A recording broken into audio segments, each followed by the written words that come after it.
Jesus e o Evangelho à luz da psicologia profunda. O maior. Evangelho, capítulo 7, item 6. Aquele, portanto, que se humilhar e se tornar pequeno como esta criança, será o maior no reino dos céus. São Mateus, capítulo 18, versículo 4.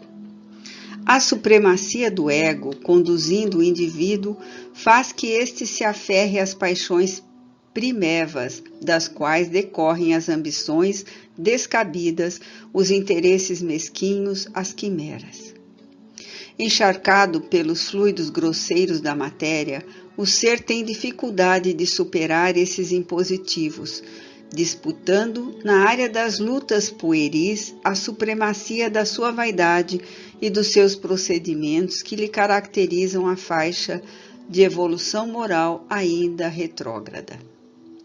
Ocultando a sombra, mantém-se vinculado aos formalismos, às tradições, às aparências, embora os conflitos subreptícios em que agoniza. A necessidade de impor-se, de destacar-se no grupo social, anula o discernimento, abrindo campo mental e emocional para fruir gozos e lucros pessoais em todos os empreendimentos nos quais se vê envolvido.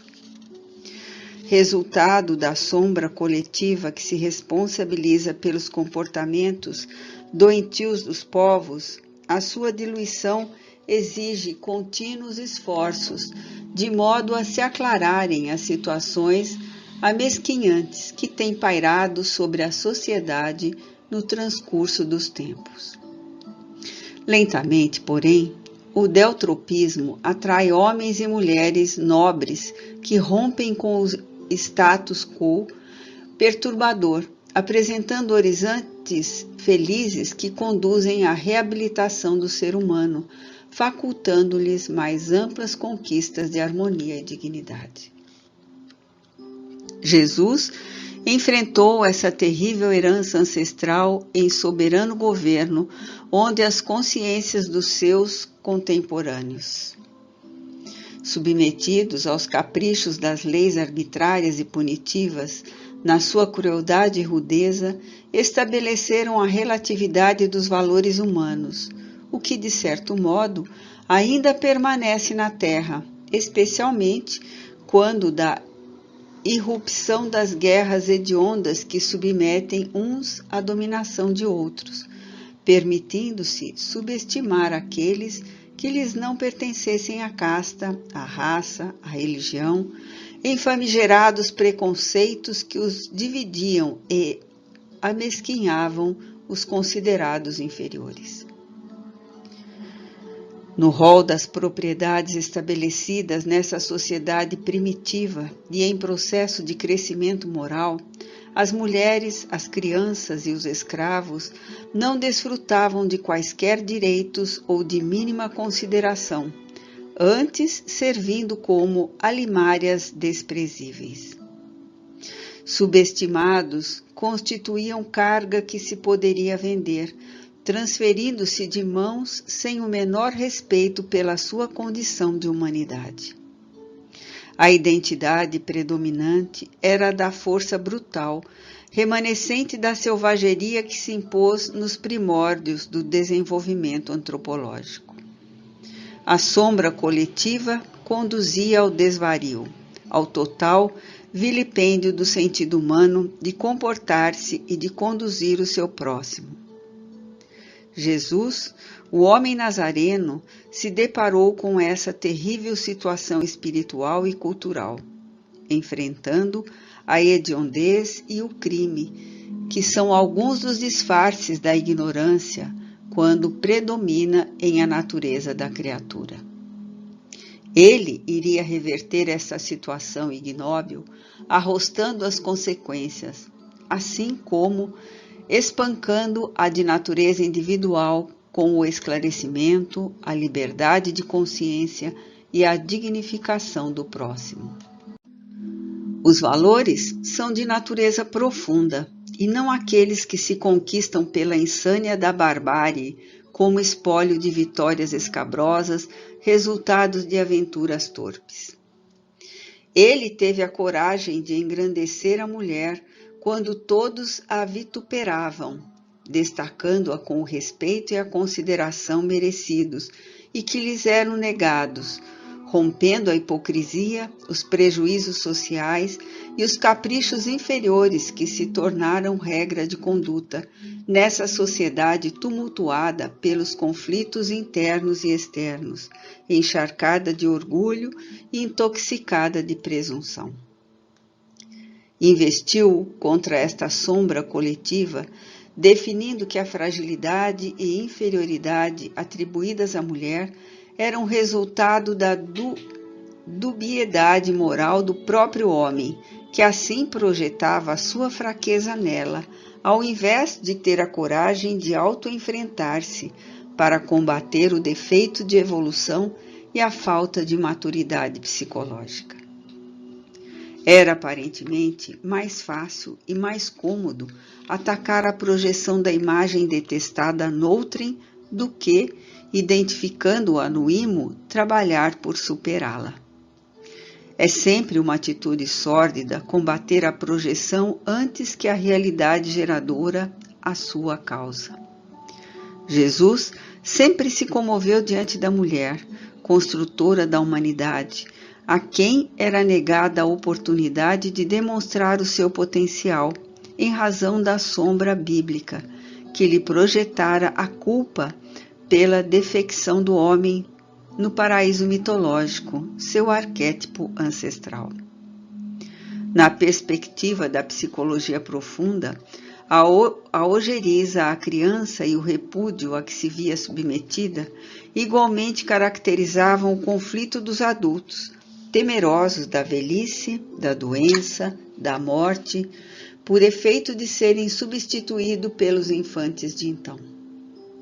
Jesus utilizou-se da criança como sendo modelo de pureza, de inocência, em razão de ainda não haver penetrado no abuso da razão, do discernimento do bem e do mal, essa fantástica conquista do self, não obstante as experiências anteriores na sua condição de espírito imortal que é. Repetidas vezes, referia-se-lhe com expressões enobrecedoras, exaltando-lhe a pulcritude e determinando que nunca a expulsassem da sua presença, pois que também era digna de participar do banquete da Boa Nova. Compreensivelmente, os seus discípulos também, apesar de estarem emergindo da sombra em que se refugiavam, ainda se debatiam nos conflitos, exaltando os caprichos do ego, enquanto ele era a fraternidade ampla e incondicional, o amor em todas as dimensões. Ao primeiro ensejo, sombreados pela ilusão, disputavam privilégios, anelavam por prioridades, destaques, honrarias.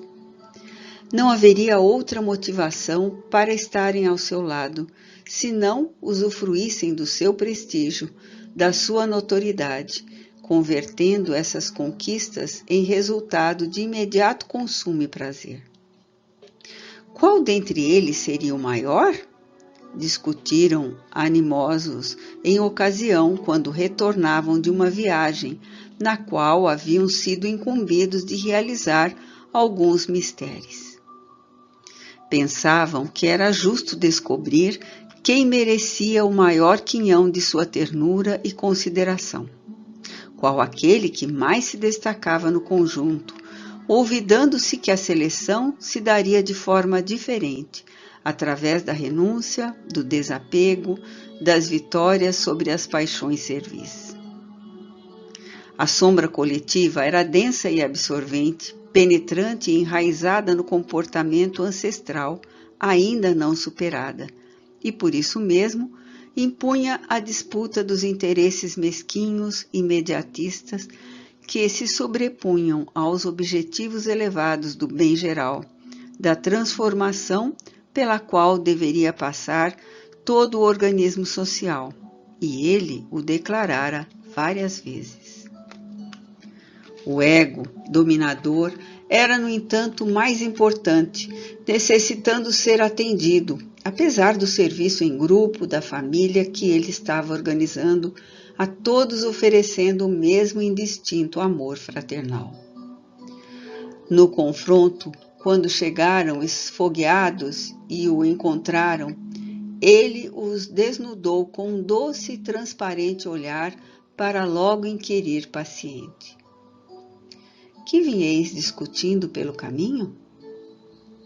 Descobertos, quais crianças surpreendidas em erros que não podiam ocultar, envergonharam-se, entreolharam-se, mas a verdade é que desejavam saber quem era o mais amado. O tema estava pulsante em seus sentimentos apaixonados, assinalados pelos ciúmes e por querelas ridículas, pela competição, pela inveja.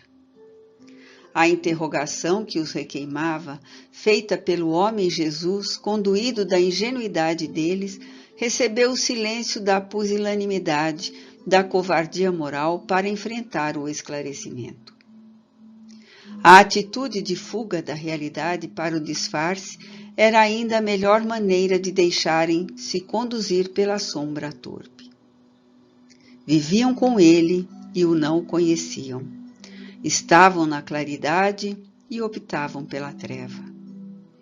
Aturdidos, ouviram e viram o terapeuta das suas enfermidades tomar de uma criança e transformá-la em modelo. Para ser o maior no seu conceito, era necessário fazer-se o menor, o servidor, esquecendo-se de si mesmo e altruisticamente colocando seu irmão no lugar onde desejasse estar. Esse foi um dos magnificentes momentos do Evangelho, o encontro do ego doentio com o self libertador. Ninguém havia tido coragem para propor esse enfrentamento que tardava na economia social da Terra, dominada pela sombra coletiva do seu primarismo psicológico. Ele viera para que se tivesse vida, e essa é libertação da ignorância, da noite, da sombra do erro. Ainda hoje, o repto de Jesus homem permanece rompendo as masmorras que aprisionam o ser estúrdio e enfermo, que se recusa à pureza, à inocência, à espontaneidade dos sentimentos, permitindo-se manter os gravames das suspeitas infundadas, dos ressentimentos doentios, das intrigas infamantes, dos caprichos mórbidos. Ele não exigia jamais condições